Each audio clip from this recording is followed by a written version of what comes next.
Hello student, I am Vijay Sherke, Head of Mechanical Engineering Department from CSMSS College of Polytechnic, Aurangabad. Today we are going to study the topic process planning for converting raw materials to finished product. After watching this video, you will able to identify or plan the sequence of operations required for manufacturing a finished product. Now, let us start with process planning.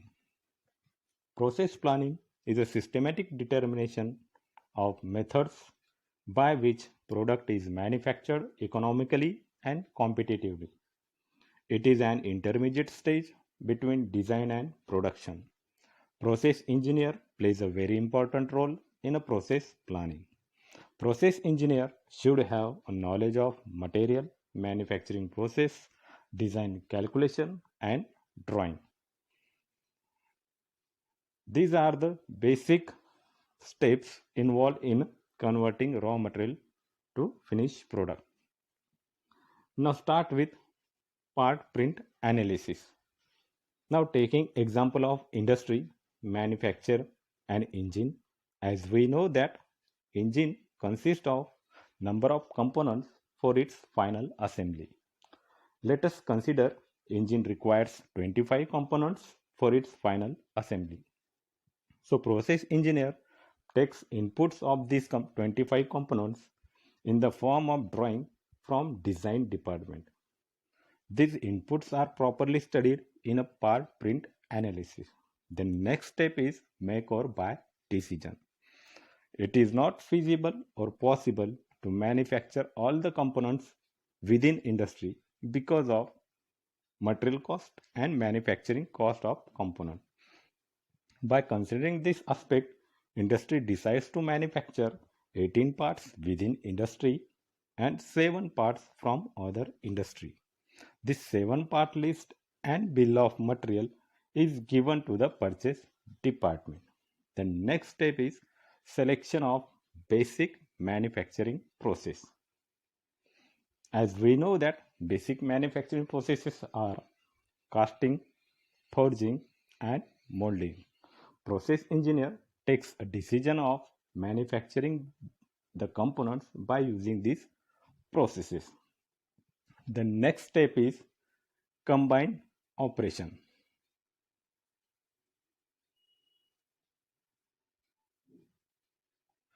Do you know how to combine the operations? Let us think and write down your answer. Combined operation is nothing but adding more than one operation in practical and economical way. These combined operations are classified into two methods. First one is simulation method.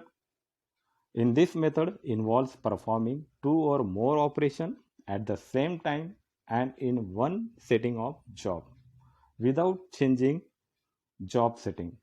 For example, drilling a series of holes simultaneously using multi-spindle, drill head, gang milling, etc. The next method is integration method. In this method, arrangement of group of operations one after another, not simultaneously. Examples: operations on turret lathe, multi-spindle automats, CNC operation, etc. Advantages of combined operation: reduction in operation cycle time, reduction in labor cost, less tooling required, less handling required. The next step is select of machine tools and equipment.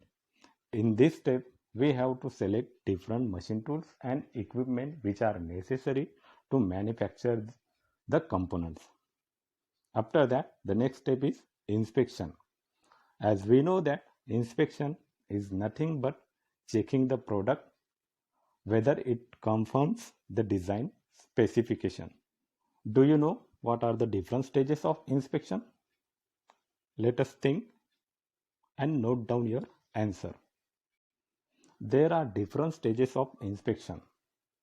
Inspection is done at entry level, that is inspection of raw material, inspection after machining operation, inspection after critical operation, and inspection before dispatching the material. The next step is miscellaneous function. It consists of hiring labor, electricity, water, and other resources which are required to manufacture the component. The next step is evaluate or follow up. In this step, if product is manufactured as per the plan cost and required surface finish and accuracy, then proceed to next step. Otherwise, we have to revise all these steps which we have studied. Suppose the product is manufactured as per the required cost and required surface finish. So the next step is prepare the route sheet and operation sheet. Route sheet is nothing but it gives the idea related to flow of components during manufacturing, and last is operation sheet, which is given to the operator, which consists of all the details regarding the sequence of operations to be performed on a particular component. So in this way, we have studied how to convert raw material into finished product by using process planning. If you have any doubt, then you can contact me on given email ID. Thank you.